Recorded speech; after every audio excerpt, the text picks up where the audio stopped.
With his new book called Howard Stern Comes Again, 2 decades after the off-the-charts sales at Private Parts and Miss America, Howard Stern, the shock jock of the Western world, may disappoint those who expected his new memoir to be as shocking. But the old poster boy for doing everything offensive, as he once described himself, delightfully surprises and charms. Though not to worry, he's still outrageous.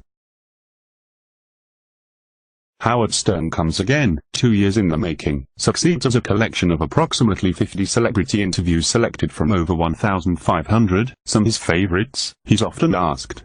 Most are taken from interviews he did after he left government-monitored commercial radio 13 years ago for satellite radio, which did not censor him. The wonderment here is how incisive and empathic an interviewer Stern is. No surprise that 40% of his listeners are women. The book, a handsome production, succeeds not only in showing what Stern gets his subjects to disclose, but also in revealing a lot about Stern himself, a good bad boy. The memoir may remind readers of what Norman Mailer once called his autobiographical commentaries, advertisements for myself's incels. So does Confession. St. Augustine and Rousseau knew that. Howard Stern knows that. In Howard Stern Comes Again, Stern unearths a lot about the private lives of his guests, but does so in a breezy, conversational manner that invites discussion of substantive issues and avoids attack dog questioning. He talks with his guests now, still steering them into ridiculous or dangerous admissions at times, but not roughing them up, and he clearly exhibits empathy. Why the change? He's been all over the media saying why.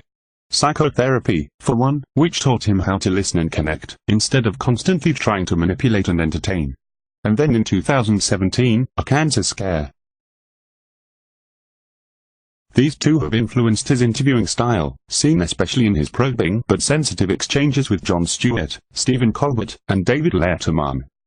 The interviews are arranged in loose sections, really loose, since the topics overlap: sex and relationships, money and fame, drugs and sobriety, religion, and spirituality, and gone too soon, with only Donald Trump appearing in all sections, starting with the Spacey interview he gave Stern in 1997 and ending in 2015 with cliched non-sequiturs, when he became a presidential candidate.